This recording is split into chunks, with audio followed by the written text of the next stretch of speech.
So I'm going to show you a couple uses of the VTI, or Virtual Texas Instrument Calculator, in unison with the board, or maybe you have a slate. So especially applies to math teachers.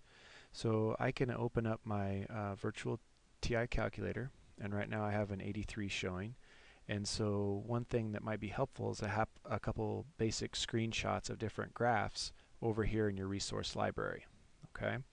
So I'm going to go ahead and turn on my graphing calculator, and there's a graph that's showing up right there. So if I go into y equals, you can see I have y equals x enabled right now. So I can take that graph, and I actually want it to be over here in its own folder. So maybe I can click up here on resources, right click, and make a new folder and call it TI graphs. And I can click OK, and so when I click on my TI graphs folder, we'll go ahead and pull some images down into there. The easiest way to take a graph is to take your VTI and right click and go down to emulation options and go to the full screen view. So now I have a full screen view of the graph, and I'm just going to hit the print screen key on my keyboard.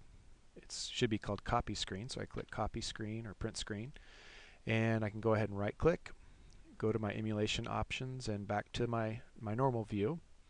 And so I can just click on my flip chart, and then that will be minimized. Now I want to take that image and paste it, so I'm going to right click and go to paste.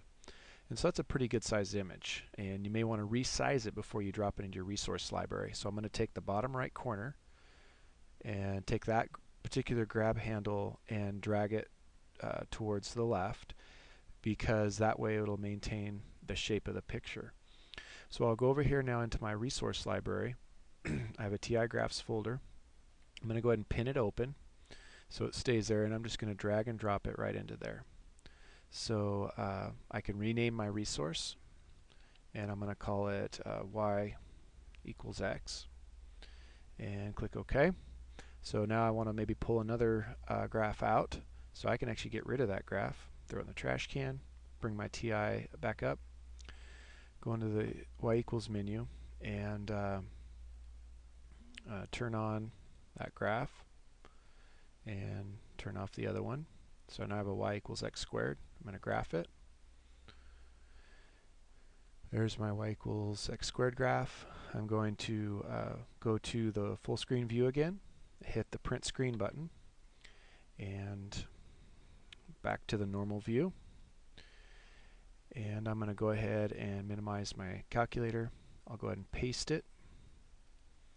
So there's my graph. It's a little bit large, so I'm going to find that grab handle that has a little line through it so it maintains the aspect ratio. And maybe I want it a little bit bigger, so I'll increase the size, and I'll just drag and drop it into my resource library.